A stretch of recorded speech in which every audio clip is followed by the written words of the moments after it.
Yeah, welcome to the channel, baby. Today we're making coils by hand. Oh, you feel that? So no power tools in this video. My last one was flagged for being potentially dangerous to the viewer. So I'm going to show you the easiest way to do it by hand. Stick around because we got some big projects coming up and I'm taking you guys along for the ride with me. Shout out to all the new subscribers. Let's get this video started.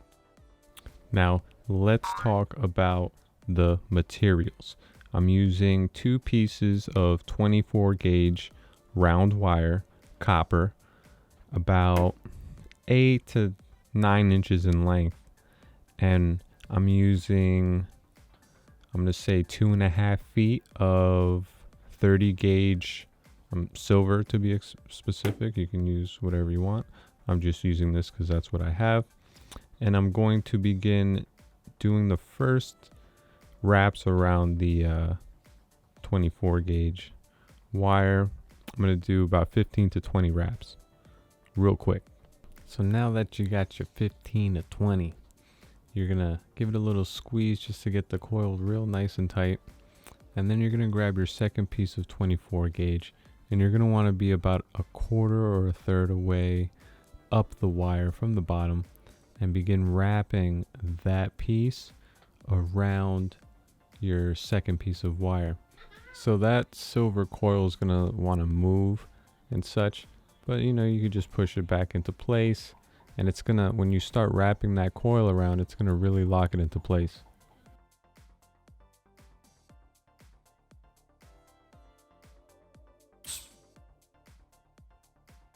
So this is where the magic starts to happen. You see I got my excess copper wire on the left and the rest of the base wire to the right.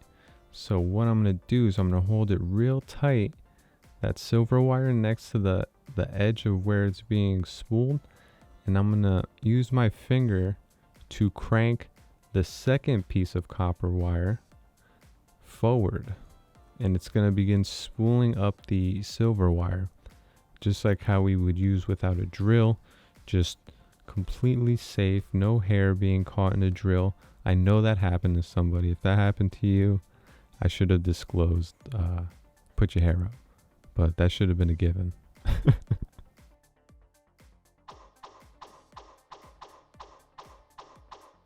So as you're, doing you're cranking the second base wire, your wire is going to be bending. All you're going to want to do is get all your wires straight. Bend that silver wire to the right side so it's out of the way. Keep straightening out your other wires so that it's easy to push that second base wire forward, so it's just smooth sailing for the whole ride. So the silver wire should end just before the copper wire, the end of the copper wire. And you're just gonna, I like to wrap it maybe 2 or 3 times of, just the copper showing, because I don't want an excess amount of that copper, we'll call it the coil really, in this piece. You can have an extra long piece of copper at the end and wrap it around as much as you want. That's just not my style. So at this point we can just, clean up the ends. We're gonna pinch down that copper wire. We're gonna kind of unspool the other end and just clean it up. We're gonna make a coil real nice and close and tight, just like the opposite end, because we want balance. We want it to be clean. We want it to be fresh.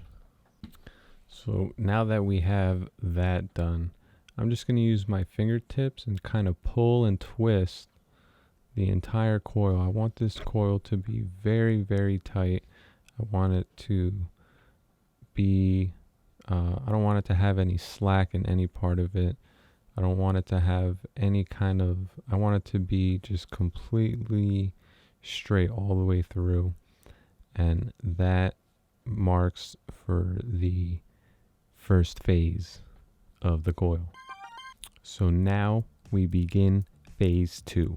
Okay, so I'm using 22 gauge half round wire, about 2 feet in length, and I want the flat side to be facing upward. Okay, and I want that half round part to sit right in between the edges of all the other pieces of the wire. And I'm going to start this coil in the middle of my other coil. Crazy. And I'm sorry about this off camera work. After a couple years I still can't get it right. So we're gonna, gently start, wrapping it around. We're gonna get like maybe 2 or 3 coils, and then we're gonna spin the giant coil so that the wire moves down towards the bottom. So now that you have a little extra slack at the very bottom, so to where you can tie it down, just like that. Wow, amazing. Now, I said gently, right? You really want to be gentle with this process, because if you pull that half round wire like as hard as you can through the coil, it's not gonna sit right on the other coils. It's gonna look weird. It's gonna push through, and it's gonna touch the inside wire. You just want the half round wire to just sit on top of the coils, or in between the coil, really. So it gives it that really weird, I don't know, mechanical kind of look. So now that it's locked into place, I like to twist the entire coil and then keep the wire straight with my other hand. I twist the wire left, keep the wire straight with my other hand. And you're going to do that till you reach the end of the piece, and then tie down the opposite side.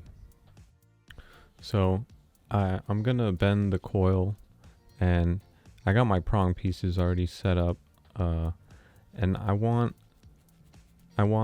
to cover at least 3/4 of whatever, stone that I'm using. So I was lucky to make a really small prong setting, and this coil fits around it just nicely. And I'm going to show you guys how I'm building these next pieces that I'm calling stacks. So now that you're a professional making coils by hand in a safe and controlled environment, I'm going to be starting a small little series on how to make these little mini pendants, and I'm going to call them stacks, because that's honestly what I'm doing. I'm just stacking the layers of jewelry. So I'm going to need you to make some coils long, maybe like that long, and some shorter ones. You're gonna need to get your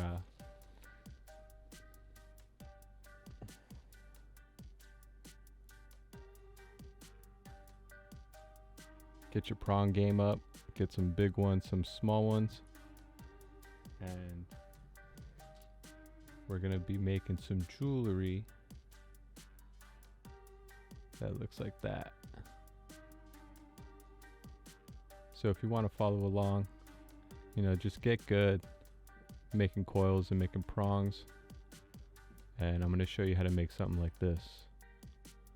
Come on. Yeah. It's a beauty.